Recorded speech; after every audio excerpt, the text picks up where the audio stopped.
our keynote speaker, in fact, is a very, very unique person. Now, most of the professional speakers would like to probably boast about their success, but he's here to actually share about his failures. He's also appeared on several newspapers, radio, and television shows to share his stories of failure.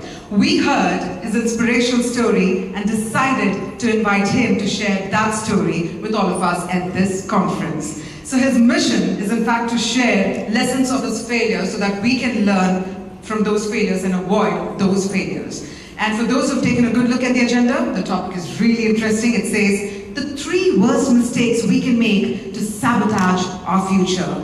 Ladies and gentlemen, please help me welcome on stage the CEO of Triennial Academy, none other than Mr. Eugene Seah. Thank you so much, Kavya. Isn't she gorgeous? One more round of applause for Kavya.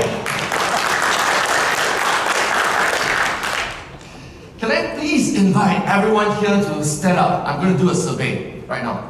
Please stand up. I'm going to do a very quick survey. It will just take less than a minute.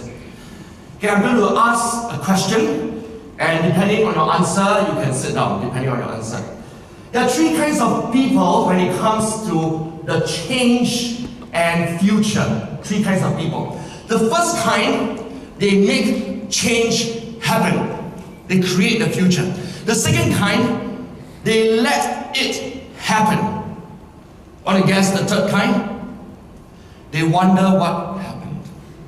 So may I invite you, if you think that you are those who wonder what happened, can you please sit down?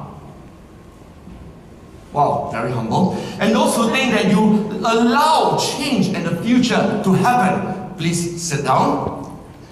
And those who think you're in the category of making change happen, please give yourself a round of applause. These are the future makers. Ladies and gentlemen, please take a seat. Since I was a small little boy, and by the way, this quote came from a systems design engineer, John Richardson.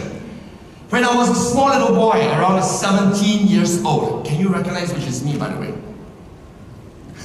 The one in the middle here, the most handsome guy, that is me. When I was 17 years old, I decided I am going to be category number 1. I am going to make change happen. I'm going to create the future. And therefore, I had to study very, very, very hard. I was in the top school in Singapore. I came from Singapore, by the way. I'm in the top school of Singapore and one of the top students. The reason why there's this photo is because I'm the president of the Students' Council in the top school of Singapore. And my parents were very proud. They're thinking, wow, my son is going to create the future. Wow. All of us can roughly guess where this story is going. And I won a prestigious scholarship in the Singapore Stock Exchange. Everybody in Singapore wants to be in the financial industry. Can you guess why? Yeah, salary. Ooh, ka-ching, ka-ching. I wanted to be in the financial industry, and I studied for free. Singapore Stock Exchange gave me a 4-year scholarship, so I didn't pay anything and gave me allowance. And my parents were very proud once again. My son is going to create the future. And the management of Singapore Stock Exchange, wow, it had a clear career path for me. Every few months, I could rotate around different projects so that I could help Singapore Stock Exchange create the future of the financial industry. In 2008, do you know what happened in 2008? The financial crisis. In that year, my salary doubled. Surprise, surprise. One of the Japanese banks, which I'll show right now, both of these are Japanese. Not very obvious, right? Chinese, Japanese. Somewhat similar. So both of these are Japanese. And they hired me so that I could bring up the market share of this particular bank. At the time, their market share was 0.05%. Very, very pathetic. And after 3 years, I could bring it up to a whopping 2%. That's humongous change in those times. And I felt very proud of myself. Yes, this is what I am born for. I studied so hard in my life so that I could create the future, and here I was, creating the future. I was highly sought after as a banker, and I moved to Hong Kong in 2011. Hong Kong. To run the region. Who here has been to Hong Kong? Raise your hands, please. Do you like Hong Kong? Those who love Hong Kong, wave your hands. I love Hong Kong. People talk fast, walk fast, work longer. They are very dynamic. And that's why I moved my entire family, 3 kids, my wife, all to Hong Kong. And I wanted to learn and grow and challenge myself so that I could create the future. Yes. Oh, you can guess my script by now. And suddenly, in 2013 November, the Japanese management asked me to go into the office. Wow, so exciting. They must have recognized the fact that I created the future. They must have seen my potential to bring the Japanese bank forward to become a global giant. And when I entered the room, I was so proud. Yes, it is time to be promoted to become a managing director. My boss smiled at me. Good morning, Eugene. And handed me a letter. What's this? And when I opened the letter, it said that, Eugene, your role has been made. Wow! How do you know? My role has been made redundant. What is going on? There's something seriously wrong. I studied hard, just like my parents told me to. Right? I worked hard. I went home at about 11 plus every single night in the investment bank. I worked really, really hard. And I scolded people really hard when I was running the region. I felt proud of my achievement, and yet the bank at the time, I shall reveal the name now, Nomura is a Japanese bank, they didn't recognize my effort. Instead of promoting me to managing director, they let me go. At that point of time, it came as a shock. All throughout my life, I had been seen as successful, right? Scholar, top student, looked pretty well, and yet, the bank just let me go like this. In fact, do you know how many minutes they gave me to leave the building? May I guess? 5. Wow! Yes! How come you know my entire script? 5 minutes. In 5 minutes' time, I had to leave the building, but I wasn't prepared. I thought I was going to get promoted, remember? So I didn't bring my bag, and I said, okay, can I at least go back to my desk to collect my bag? And guess their reply? Yes, of course you can. Let our security guard escort you. I'm not a criminal. Why should the security guard escort me to my own desk? Would you? Who here would like the security guard to escort you? Especially for men, right? I see a room, mostly men here. Men, with this thing starting with E, what do you call it? Ego! There's no way on earth am I going to allow a security guard to escort me to my own desk. I'm going to leave the building with dignity. And they can use DHL to courier my bag. No problem. And by the way, just in case you ever get retrenched, okay, touch wood, you do not have to carry around a cardboard box, okay? Those are only in the Hollywood movies. Just ask DHL to help you. Okay? There's no need to carry around a cardboard box. So I could leave the building with dignity. And so on that day, that fateful afternoon, November 2013, I learned something very painful. That I'm not a guy who helps to create the future. In fact, I'm not the guy who allows the future to happen. Guess which category I was? The third one. I wonder what had happened to me. I became redundant, and because of that, I became irrelevant. Irrelevant to the industry, irrelevant to society, and in a very painful realization, I became irrelevant to my own family. You see, I was the sole breadwinner of a large family. I had 3 kids. I still have 3 kids. I have a wife who's a homemaker, and I have 2 elderly parents, all counted on me. Tell me, how many mouths do I have to feed using 1 salary? You guys are pretty good in mathematics, right? How many mouths is that? 7, thank you. Who said 6? That you excluded me, right? So including me, it's 7.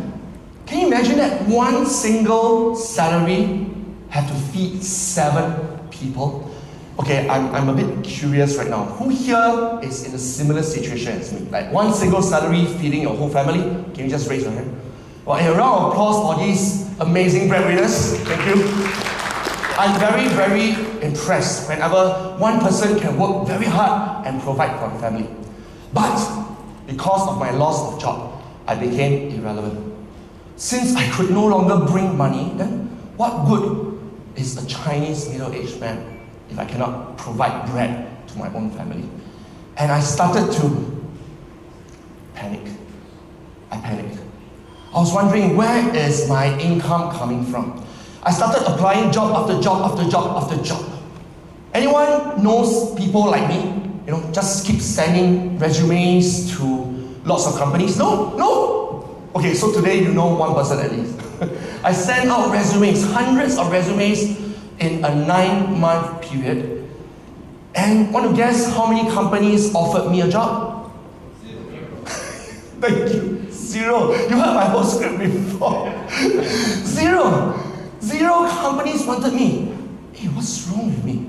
I thought I studied hard. I worked hard. I'm fairly intelligent. I have no disability. I didn't go to prison before. I'm not a drug addict. I don't understand why no company wanted me. Some said I was too old. Some said my degree was irrelevant. And I could not find a single job. I started to panic. Do you know these 3 words? R.I.P. Rest in peace. Today, I'm invited here to share with you my failure as a cautionary tale. It is an analogy of what would happen to you, to your company, or worse, to your entire industry if you're not prepared for the future. So are we now ready, mentally ready to learn how to prepare for the future? Who's ready? Just raise your hand. Okay, awesome. Hey, give yourself a round of applause. Let's bring up the energy of this room. So the news featured me just now, as Kavya said, and this is my family, just to prove to you I do have 3 kids. And in Singapore, and who has been to Singapore? Who has been to Singapore? In Singapore, there's very cheap food. Did you notice? You can go to any hawker center and, what do you call it? Chinatown, yes, thank you. You can go to Chinatown, you can go to Little India, you can go to any hawker center or food court and order something called the economy rice. Something similar to the economy flight. It is amazing. And for people who are jobless like me, I could choose to go to such a stall and pick any vegetable I want with rice, and it cost me less than $2 US. How amazing is that? You know, Singapore is well known as one of the most costly places to live, right? It's featured in the newspaper all the time. But I tell you, if you're willing to eat this, it won't be costly at all. Every single day, I walk past McDonald's. You know what's the cheapest meal in McDonald's? $5. $5 around the world. It's called value meal. And I could not afford the McDonald's value meal. Even students carrying backpacks could afford the McDonald's value meal. I don't know where their money comes from. They even could buy Starbucks. I don't understand where their money comes from. These are students. And yet I could not afford Starbucks. I could not afford McDonald's. I had to eat this every single day. Okay, let me clarify. There's nothing wrong with eating this every day. You know, I'm not homeless. I wasn't anywhere close to starvation. But something took a hit. It starts with the letter E. Remember? My ego. My ego took a hit. How can a top scholar, a top student, one of the employees of the financial industry who gets promoted almost every 2 years, and an expat in Hong Kong managing the region. How can I eat this every single day? How can I not afford McDonald's value meal? This is the pain I was going through, and I do not wish that upon you. When we are not careful, we end up becoming redundant, irrelevant, and we start to panic. So, we now live in a VUCA world where I'm sure over the past 2 days you have seen and heard so many people, so many companies have started changing and disrupting their business models, acquiring other companies, and some who have attended BICSI in the past few years, some of these companies, they were in trouble and they are no longer here. It is a very scary environment. Who here has heard of the phrase VUCA?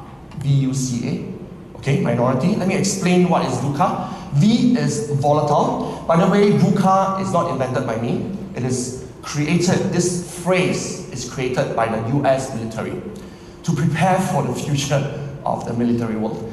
And now, business owners use it in the business world. Okay, so if this brings any value to you, please feel free to take a picture or just note down on your iPad. Volatile changes happen very, very quickly, just like volatile liquids. Uncertain. Even the experts, the PhD holders, they have no idea where is the industry going. Remember Nokia? Remember BlackBerry? These are highly intelligent people. And they had no idea what hit them. Till today, they're still analyzing, oh, what if I did that? What if I did this? Uncertain, complex.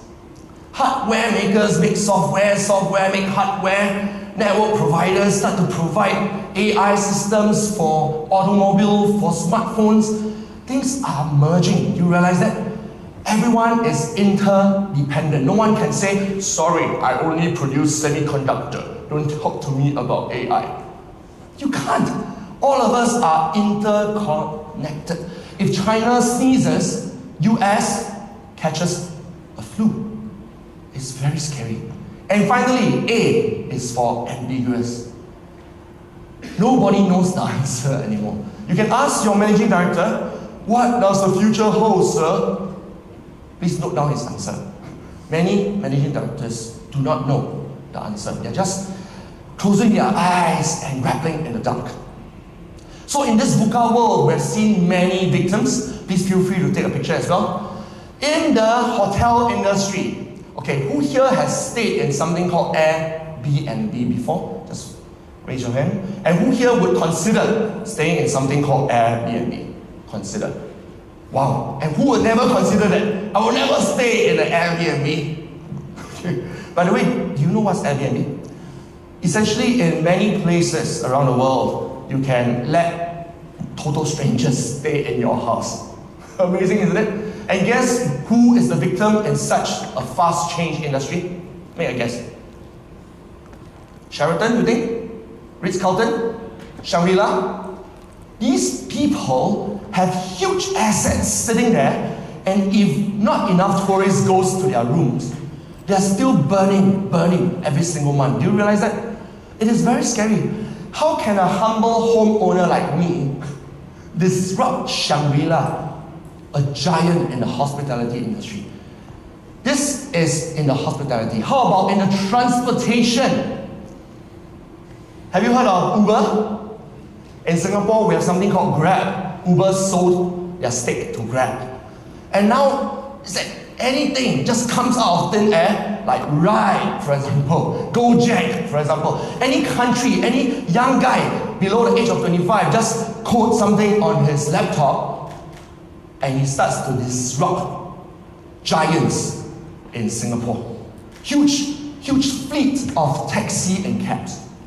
I tell you, life is topsy-turvy nowadays. It's crazy. I don't have time to go through every single industry, but do you see where this is going?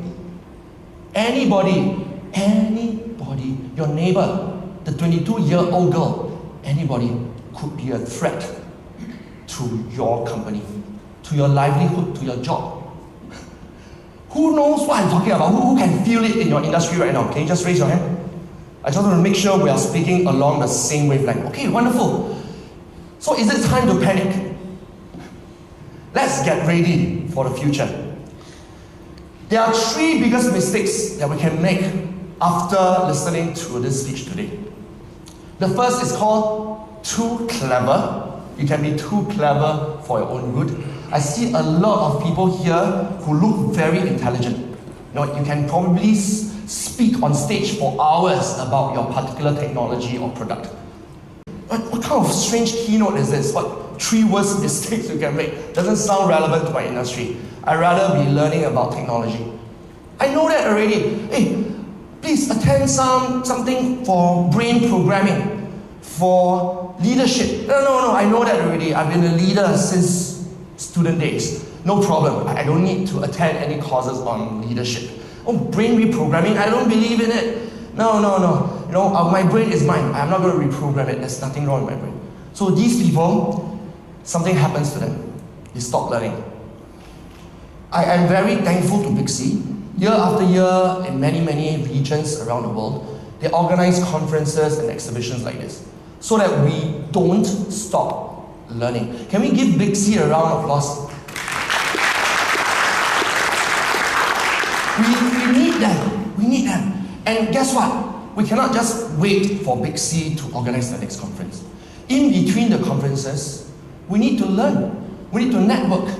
And that's one of the reasons why Caviar asked all of you to sit around the table. I realize that sometimes we can be seated beside each other, and after 2 hours, we still don't know each other's industry or name.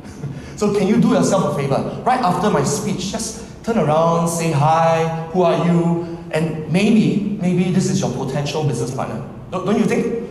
So it's very important we never stop learning. This is a classic case study of a victim, starting with M. Who here used to carry a Nokia phone? Wow, and who here is still carrying a Nokia phone? Okay. Thank you for providing jobs to Nokia. So few. How can all of us be unfaithful all at the same time? I thought you had brand loyalty. I thought you carried Nokia phone. I remember every single year they launched something new. Suddenly it is clamshell, right? Suddenly it's flip. Suddenly it's pearl color, pink color. All they can fiddle around with are the external design. But the software remained essentially the same. I could hardly browse the web on a Nokia phone. Do you remember those days? It's pathetic. And if I want to serve email, I have to buy something else called the BlackBerry. Those were the days where you carry around a BlackBerry like a status symbol. Like, wow, you must be a banker, man. You're carrying a BlackBerry. And so on your left pocket, there's a BlackBerry. In your right pocket, there's a Nokia. And now it has become a laughing stock. No one carries around a BlackBerry or a Nokia, except this pretty lady over there. And most of us carry what? Smartphones, right? Android phones, Apple phones. I'm not going to ask you to raise your hand. I heard there's a war between Samsung and Apple, so I'm not going to start any civil war here. I'm an Apple fan, by the way. And I realized there's something wrong with Nokia. Do you know, I'm sure all of us are in this industry, have heard stories, that Nokia actually knew that Apple was producing the iPhone before they launched it in the market. Who heard of this story before? Nokia knew, right? So how can, just imagine you're in Nokia and you're seated in a board meeting and you're discussing like, oh, what is the future going to be like? We must be prepared to gain market share. And then someone comes in the room and says, excuse me, sir, do you know that Apple is producing a phone? And guess what is their reaction? Apple? Don't they make like MP3 players, music players? Don't they make laptops? Like, what are they doing in the phone market? Don't bother. It is a passing fad. Is it a passing fad? It disrupted the entire industry. And not only did Apple disrupt the phone industry, what other industries have they disrupted since they launched the iPhone? Just shout out. The watch industry. What else? The tablet industry. Yes. Credit cards, yeah. They just launched a credit card. All the best to MasterCard and Visa. And what else? Publishing, right? Publishing music. I can go on and on. And they haven't even reached halfway point, I tell you. They haven't even reached halfway point. Everything as you see it nowadays, from the microphone to your home to a refrigerator. Important call for me. Everything you see around you, in the hotel, in your house, in your factory, I'm very sure it is going to be disrupted by IoT, by the smartphone technology. You wouldn't know what hit you. I don't want any of us here to end up in the third category. Like, what happened? We were doing so well just 5 years ago. What happened? So please, let Nokia be your cautionary tale. And the second, please feel free to take note, is too comfortable. We have such a major market share in our region. What can possibly happen to us? Every Saturday come, let's go and play golf. I heard that some companies have a training budget for golf. Any company here belongs to that category? A training budget for golf? Wow, amazing. That's really luxurious living. So, the poison for a too comfortable mindset is, let's do something safe. This sounds a little bit too risky, you know. Yeah, let's do something safe. Who here has a research and development function? Can you raise your hand? Research and development function? No? Okay. Time to relook into it. Can you imagine? Do you know most of our zippers, I'm not going to unzip, don't worry. Most of our zippers are produced by the same company. Anybody knows what that company name is? It's listed in Japan. YKK. YKK is never comfortable. They are my client, by the way. I coach their leaders. YKK has a research and development function doing what? I mean, how can a zipper possibly improve? A zipper is a zipper, right? It's super low tech. Can you have a smart zipper? Like, can you imagine? Like, I'm holding a phone here, I'm holding another thing here, a Starbucks drink, and I cannot unzip, so like...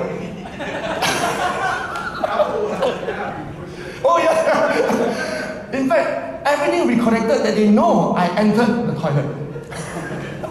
And I'm standing right in front of a urinal. It's ridiculous. I mean, it sounds like a joke today, but I'm sure one day it will come true. No.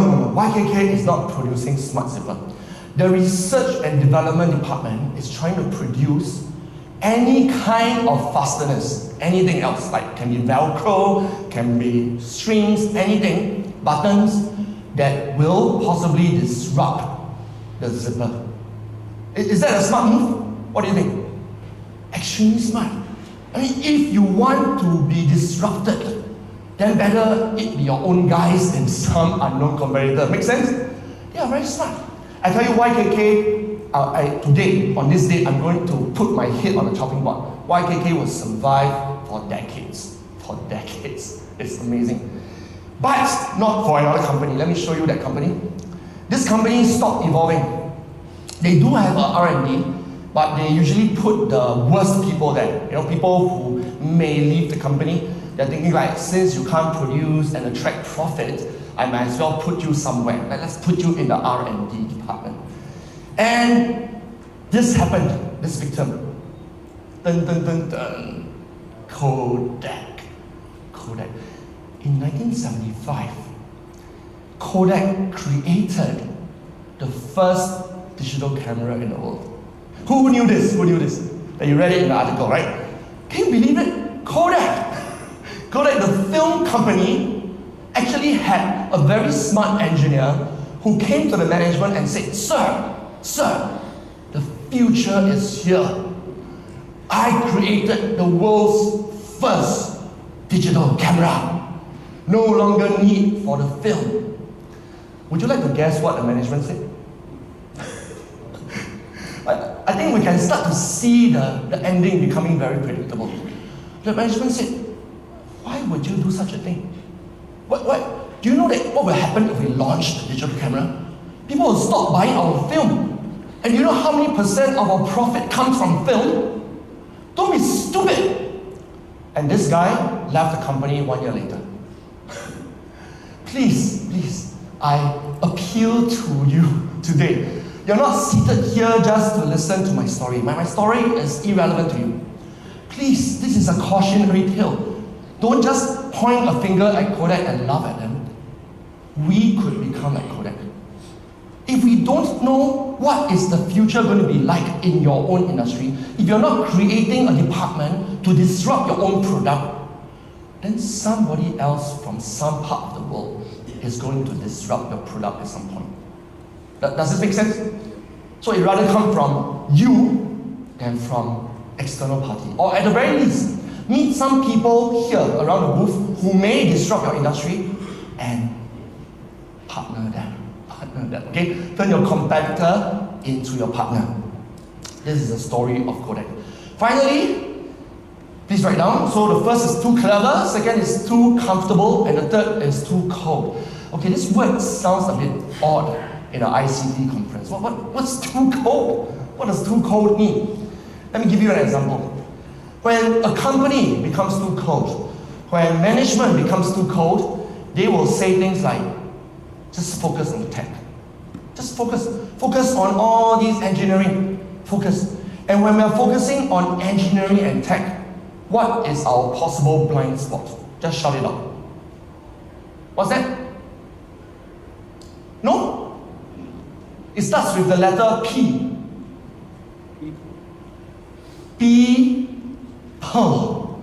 People.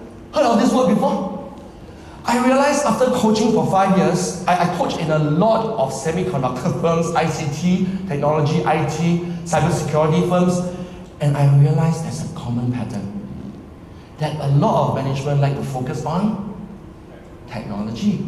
And in the process, they forget that real life human beings, people with flesh and blood, with blood flowing inside them, people with family members, young women who just gave birth, men like me who are afraid of being displaced, who have become something called zombie. You heard of zombie? You know zombies? Who has watched a zombie movie before? Either from US or Korea. You know what zombies are like, right? They look like they are alive because they are moving around like but you know that they are dead. The brain stopped moving, the heart stopped pumping, and corporate zombies are the same. I was a corporate zombie, so I'm not judging other people. I sat at my office desk before I was retrenched, and every day I was thinking, meeting, KPI, said, lunch, okay, lunch. Oh, 6 o'clock, time to leave. Oh, I cannot leave, there's a meeting. It's horrible. My colleagues could see my body in the office, but my heart and my brain, they are no longer there. I'm thinking of, maybe I should plan for Hokkaido, maybe I should plan for Hawaii. My heart and mind are no longer engaged at work. I became a zombie. And when company management focuses on processes too much, technology too much, and neglect that they have real life human beings, then we become too cold. And we start to have disengaged employees. In fact, even some senior management, because I do executive coaching as well, one-on-one, some senior management are totally disengaged. Can you imagine they are supposed to be running a team of 200 people and they don't want to be there? Can you make a guess why someone like that doesn't just resign and leave? Just shout out the answer. Money! Yes, thank you. Can you imagine if you're the managing director or the CEO or the deputy CEO and you hate your job, right? Can you just leave and from 50K a month, 30K a month and just drop to zero? Very, very few people I know have this courage. And therefore they become a corporate zombie like me, although they are highly ranked corporate zombie. There is a classic victim and this is less obvious. Anyone wants to guess who is the victim in this case? Let me review it to you. The entire IT industry. Did you know that last year, this was a survey done by LinkedIn Learning, that is a subsidiary called LinkedIn Learning. They did a survey across several countries, and the technology software industry has the highest turnover rate. That means people are leaving the company. Can you imagine you take pains to interview 20 staff for one position? And finally you found the one. And the person gets onboarded, goes for your orientation, gets his email ID, intranet, and then resigns. Do you know how costly this is? Some estimates go by this, that a new junior employee, fresh grad, if he leaves your company within the first 6 months, you are losing about 85% of his annual pay. And if it's a senior management who leaves your company within the first 6 months, then you are losing 1.5 times of his annual salary. Is that a lot of money to you? It's crazy.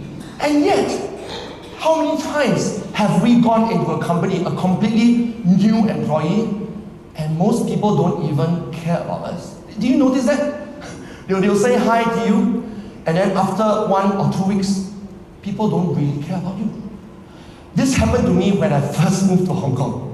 I was so excited. First time in my life, I was working overseas, and so rightly so, I felt like a little boy. Like, whoopee, wow! New office, new colleagues, new job scope, everything is so exciting. And on that day, my management and my colleagues went to lunch without me. What's wrong with them? Okay, who here has invited a new employee to lunch before? That you have done so? Okay, 7 people? 8? Okay, thank you. Thank you for being good human beings. Give yourself a round of applause. This is an example of people who are not too cold. They are not too cold to care. That yes, I know you are busy with meetings, you are busy with key performance indicators, but there's a new colleague. Shouldn't you take some time and just mentor him, bring him out for lunch? And yet, people in the tech industry are just too busy juggling all your technology, ICT projects to care about a human being. And that's why there's a high turnover. Of course, there are other reasons, for example, poaching by other companies.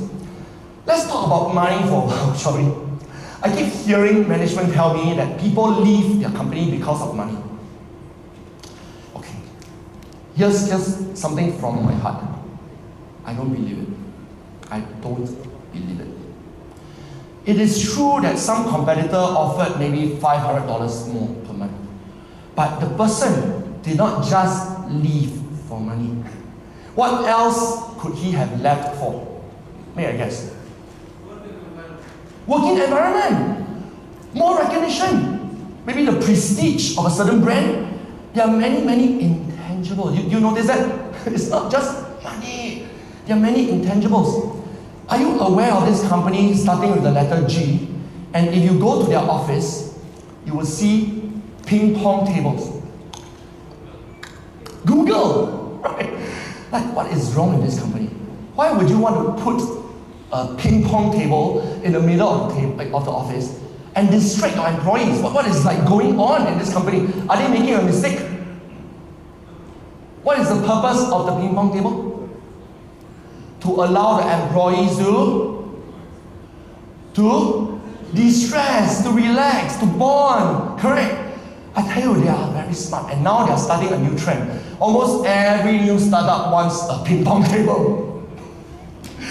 There's no need for a ping pong table. You can have arcade games, table soccer, carom boards, guitar, anything. The key idea is this, that it's real human beings, fathers, mothers, sons, people working for your company. They need to de-stress, they need to relax, they need to behave and think and talk like a human being. Yesterday I felt inspired with this phrase. Suddenly I was walking along Dubai and suddenly this phrase came to me, that if you work, talk and think like a robot, you will soon be replaced by a robot.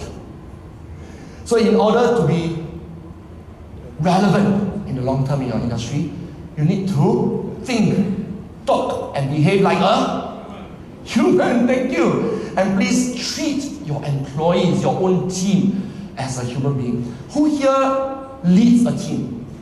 It could be 1 person, 5 people, 200 people. Wonderful. And who here would want, starting from today, to treat your team more like human beings? Give yourself a round of applause. I'm going to ask your team whether it's true. So the IT industry is in crisis right now. If the crisis continues, if people keep coming and going, how can you possibly innovate?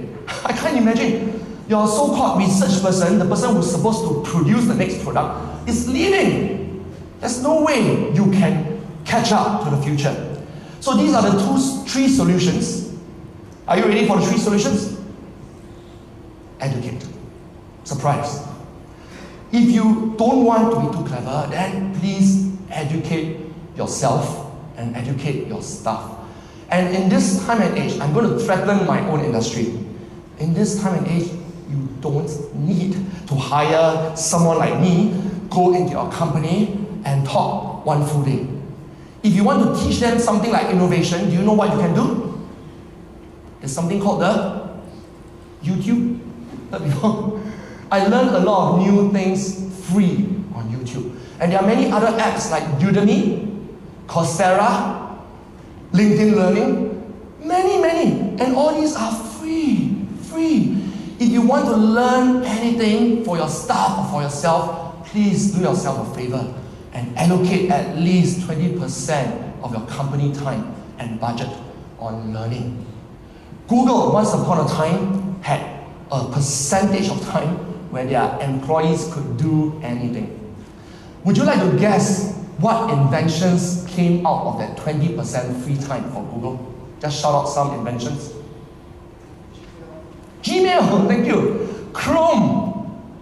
It's crazy. Chrome and Gmail has brought in so much revenue and profit to Google, and they were not top-down instructions. They were people who were just hanging around, playing ping pong, and suddenly, this is called a light bulb moment. And they say, hey, can we just stop playing ping pong for a while? Come to the pantry. And then they go to the whiteboard and they start to draw their flow charts and say, how about we take over Hotmail as the go-to email system? And voila, Gmail was born and Chrome was born. Please empower your employees, empower yourself. Have you heard of this saying? The best investment is in yourself. Yes. And that doesn't mean six-pack Gmail. It means education. Second one, experiment. Please note it down. I feel that very few companies nowadays experiment because it's seen as too risky. Oh, what if the experiment fails? I'm going to quote you a super cliche example. Just look up. You look at all these lights, right? They were supposedly invented by who? Edison, supposedly, okay? Apparently there's a team including Edison, so he shouldn't take sole credit for it. Yeah, but he is one of the key people who is responsible for us not burning kerosene lamps today. And do you know how many times he failed in his experiment? Thousands of times. Now, how many of us here would continue experimenting after the 10th failure? Who here would continue experimenting after the 10th failure? Thank you. We have one Thomas Edison there. More of us need to do that. How can we count on only one or two? Please, if you don't dare to fail, you will end up with creating nothing. You're just following past examples and standard operating procedure. The future will not be created by people who follow procedures, please. Right? History has already proven to us it's people who are willing to challenge the norm, fail multiple times. Anyone heard of the company called Alibaba? And who's the creator and the founder of Alibaba? Jack Ma. And has Jack Ma failed before? Many times. In fact, I think I'm very proud of my failure, but one other person I can think of who's even prouder is Jack Ma. Almost all his YouTube speeches are about his failure. Being rejected by the top US tertiary education, being rejected by KFC. There were 23 people going for a job and only one person couldn't get the job, and guess who that is? Jack Ma. He's very proud of his failures. And why is that so? Because failures in experiment lead to success. It's become such a cliche, I don't even like saying that. But yet, this common sense statement has not been prevalent in the ICT industry. Sometimes think about it as leaders. Just now I saw a lot of hands leading teams. As leaders, if your staff comes to you and say, I'm sorry, I failed, what is your response? Will you say like, whoa, let's celebrate, man. Let's go out for beer. Anyone does that? That you celebrate failure? Oh, shucks. Most people make your staff look bad, isn't it? So what's wrong with you? How many times do you want to fail? Can you stop doing that? Can you double check? And when you keep using this kind of language, what happens to your staff? May I guess? You start to learn something, right? That it's better to just follow the norm than to push the boundaries.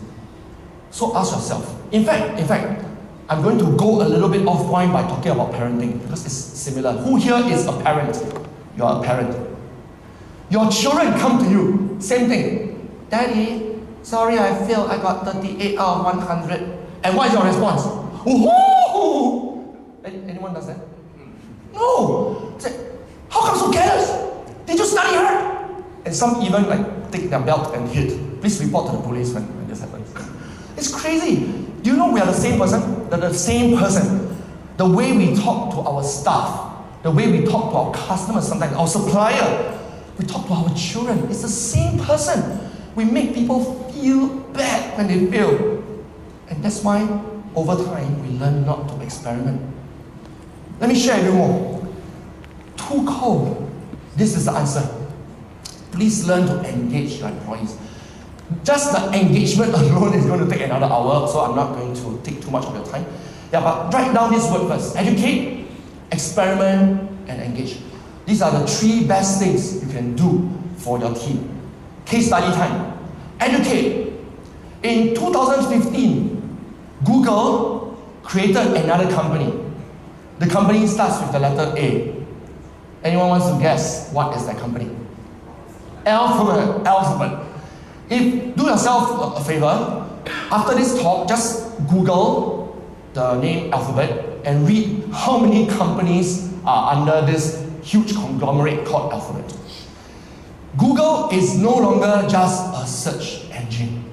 If we think Google is just about searching for your next goodie bag, your next product and supply, it is no longer about that. They are into medical technology, they are into AI, they are into cybersecurity. The list is too long for me to name now. They are constantly educating themselves on what the future is like. I bet my last dollar Google will be relevant in this industry for a very, very long time if there's no corporate scandal, if there's no politics. They are ready for the future. They are creating the future. So please find out what Google is doing that could potentially disrupt your industry. The next one is experiment. Amazon. Do you know who's the richest person in the world today? Jeff Bezos. It used to be Bill Gates. In fact, it was Bill Gates for many, many years. And suddenly, Jeff Bezos became the richest person and his wife became, or ex-wife, became the richest woman. Amazing! Jeff Bezos was only selling one product only, long time ago. And what was that product? Books! Come on, be honest. Can you imagine if your cousin, your long-lost cousin comes to you and say, hey, hi, Tom, I decided to start a company and I would like to just create one website and I want to sell books, anybody who buys books, just go to my website and buy books. Would you invest your last dollar with your cousin? Who would? What? Nobody? This guy started with only selling books online, and today, how would you describe Amazon? They are giant in what space? Is it selling books? They are giant in e-retail, right? E-retail. In fact, that was so last year. Last year, they were a giant in e-retail. And have you heard of Amazon Go? Amazon Go, who has heard of Amazon Go? Currently, in some stores, experimental stores, you can go in to a store, grab a drink or some snacks, and walk out without going to the cashier. In fact, there's no cashier. That's crazy. And is that called stealing? Is it stealing? So how can they possibly know that you bought which drink and therefore deduct your account with that price? How? Yeah, I mean, that's just one of the technology. RFID and a lot more. They have become interconnected. Don't underestimate Amazon, okay?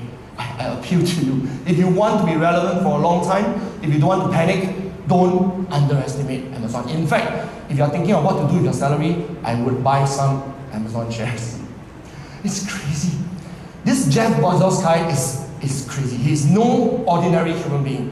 Whenever somebody looks down upon him, by the way, I was in investment banking, as you know, so a lot of shareholders sold the Amazon stock when Jeff Bezos said, I'm going into the hardware space.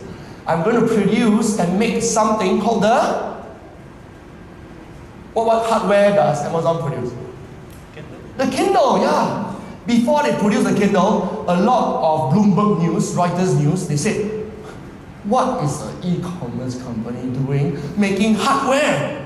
They're going to fail for sure. They should partner Apple, they should partner Microsoft. Why are they trying to do their own Kindle? And today, is Kindle considered successful? It is extremely, extremely successful. I tell you, do not underestimate Amazon. If you do, they may eat into some of your market share. Okay, find out what they're doing and do more of it. In fact, be ahead of Amazon. And what you see right now, what do you call it? The drone. They're no longer happy with a van carrying products from one warehouse to your house. They are going to use drones. It hasn't become like everywhere yet. There are some videos on YouTube. Please go and watch it. They are scams. That means, you know, this huge Amazon mothership dispensing a lot of drones to send to your house. That is computer generated. It has not come true yet. But give them 5 years. Give them 5 years. I'm sure that will become norm. All the science fiction movies you watch, all the Total Recall, everything, this is coming true. Amazon is delivering goods through robots, no longer through the normal vans and human beings. And finally, let's take a look, just in case you don't believe me. This is the Amazon shares through the years, because they are willing to experiment. Even when their major shareholder tells them not to, and threaten to pull out stock, and threaten for their stock price to dip, Jeff Bezos just goes ahead anyway. Do you have the same kind of guts as Jeff Bezos? Finally, I would like to present to you one of the best companies to work for as voted by many employees around the world, Google. As you know by now, they have ping pong table. Did you know they also have beds? You know, beds, actual physical beds, so that employees can take a nap when they feel too tired. They also use top dollar to hire chefs. They poach chefs from the top 5-star hotels of the world so that their employees get the best, nutritious, organic meal within their compound. Is that employee engagement for you? That's pretty good, isn't it? And something that blows my mind. I'm based in Singapore, as you know, and I love to visit my friend working in Google, you know, for the free coffee, free food. And then I saw some children running around. Children! Most working mothers find it a struggle. You know, who's a working mother here? Working mother? There's no working mother in BICSI. Okay, I see. Okay, so there are three, four of you. Working mothers, I mean, my wife is a homemaker, so she's not a working mother. But I have many friends who struggle. They want to do their best at work. They want to meet clients. They want to meet their colleagues. But there's a toddler at home. Say, Mommy, can you not go to work? And then they post this toddler pulling their skirt, post it on Facebook and say, I'm torn. When can I achieve work-life balance? You can, if you work for Google. They bring children to work, it's crazy. Okay, of course, don't resign after my talk and work for Google. Change your company environment. I mean, if you are senior management here, what's stopping you from having more work-life balance? What's stopping you from allowing your working mother employee from bringing children sometimes, from working from home sometimes, from having flexi hours? It is 2019, April, for goodness sake. It is no longer 1985. But so many companies still have very old school employee practices. Please, for goodness sake, if you recognize the talent that this employee brings you, please treat her with some dignity, like a real life living human being, a mother with a child, not just a screw in your machine. Please, when you treat them like a robot, they become like a robot and they become redundant after some time.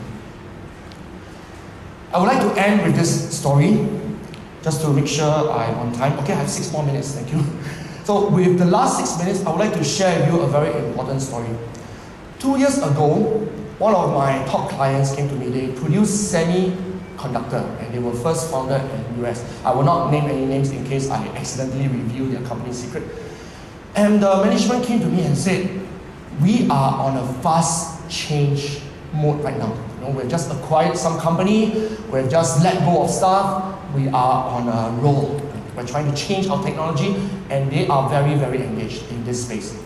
But year after year, when their employees do the employee engagement survey, let me pause right now. Who here does annual employee engagement surveys?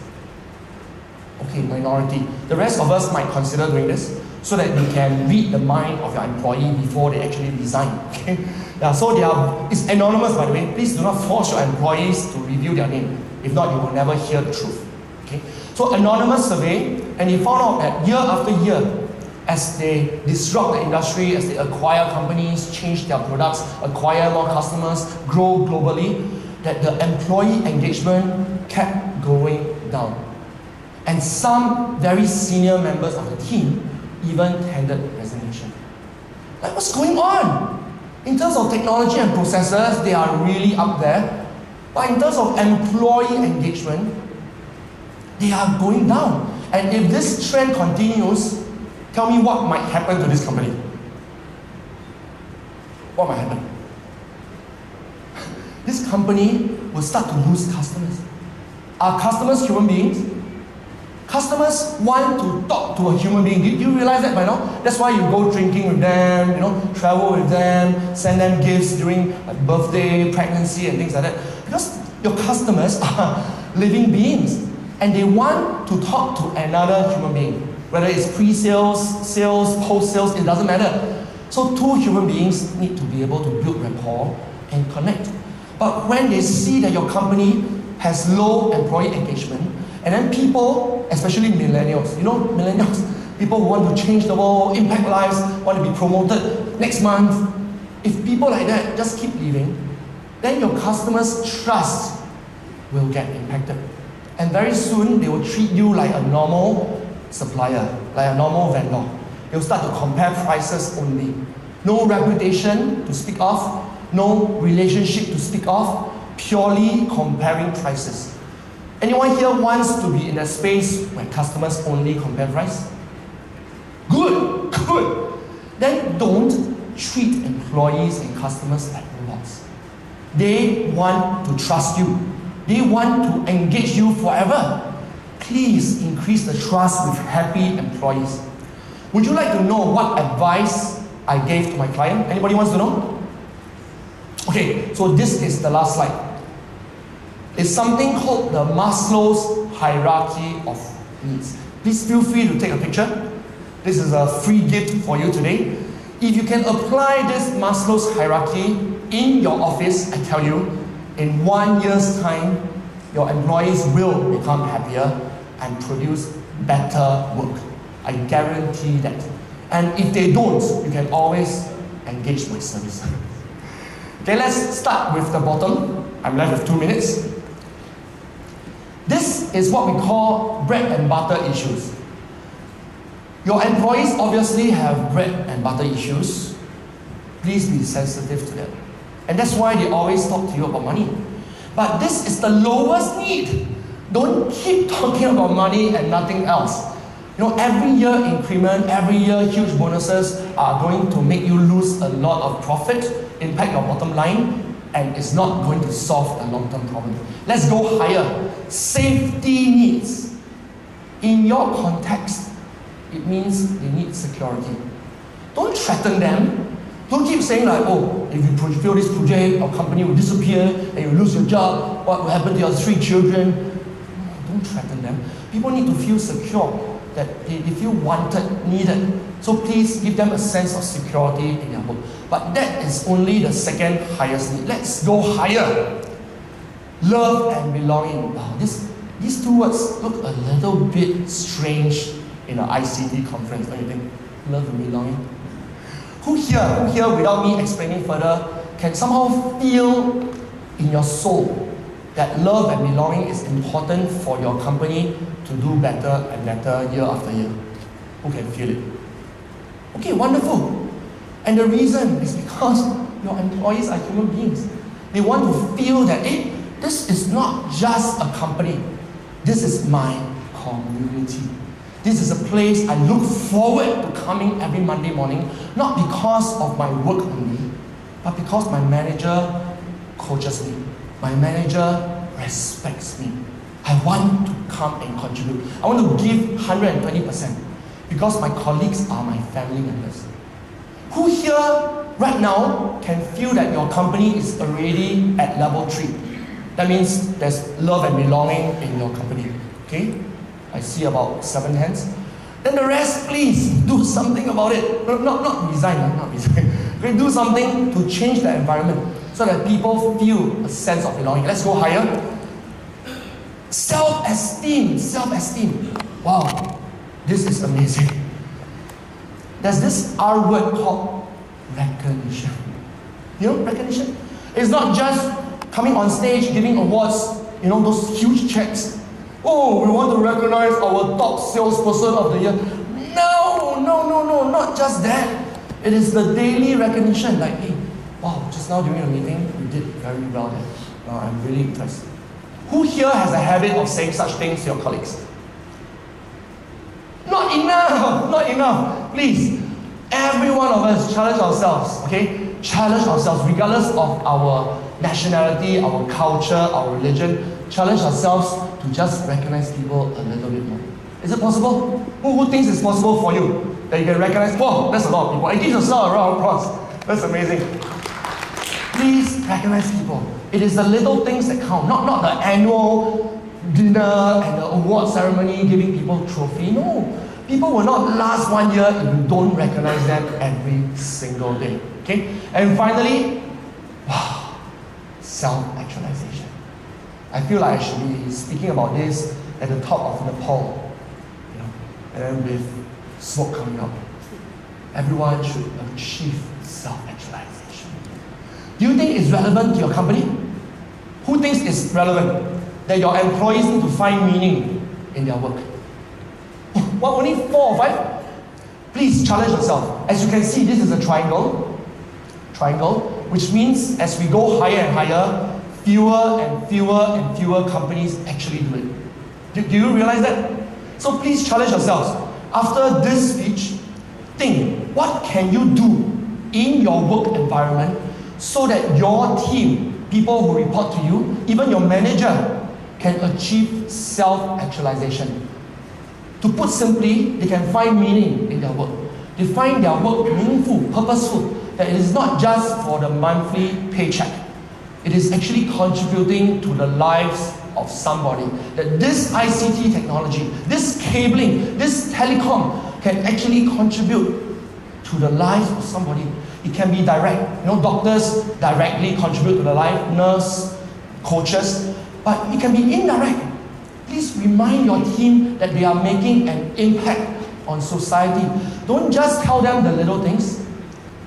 There is a bricklayer friend of mine, and every day the supervisor just keeps shouting at him, "Lay brick, quickly! Put the cement, faster!"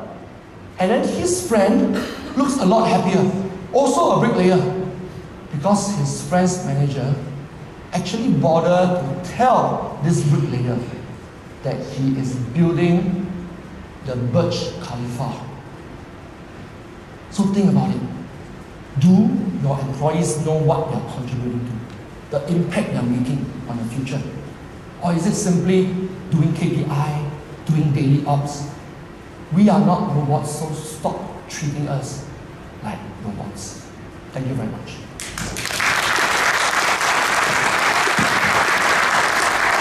Thank you very much, Eugene. I'm going to request you to please remain on the stage. And can we have a louder round of applause there?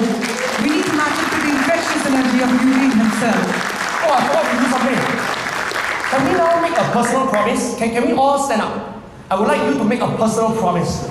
And this personal promise will not benefit me, it will benefit your company. My greatest fear coming here is that I speak, I entertain you, but you do nothing. That's my greatest fear. Then I would have wasted my time today, and you would have wasted your time listening to me. So right now, can I invite you? Okay, this is going to look a bit cheesy to some of you, but through my whole life, I found it to be extremely helpful to change my company. So can we all raise our hand? Raise our hand. And put it on our heart. Okay? And right now, there's no need to shout about it. There's no need to shout. Sometimes we shout and we become like hypocrites. So I would like you to whisper. Just gently whisper and make a personal promise. There's no specific statement. Okay, I'm going to say the statement I say all the time for my company, and you can copy it if you want to, or just rephrase it. Okay, so I, Eugene Seah, make a personal promise that I will treat every single one of my coaches, employees, clients, and suppliers with dignity and respect. That I will treat them as human beings, regardless of the circumstances. And I know that we will reach a win-win future soon. Thank you very much.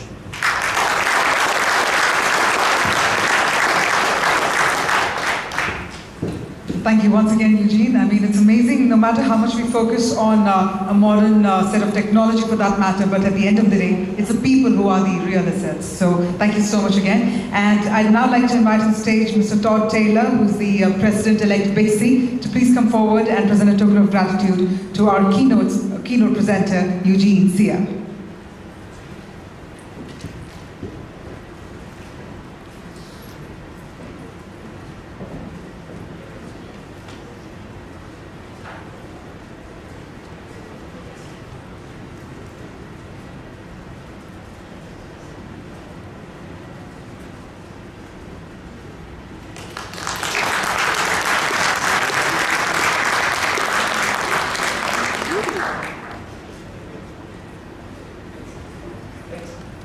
Thank you once again. And what an energetic start, I must admit, to the day 2 of the conference there. So on that energetic note, let's move on and also invite our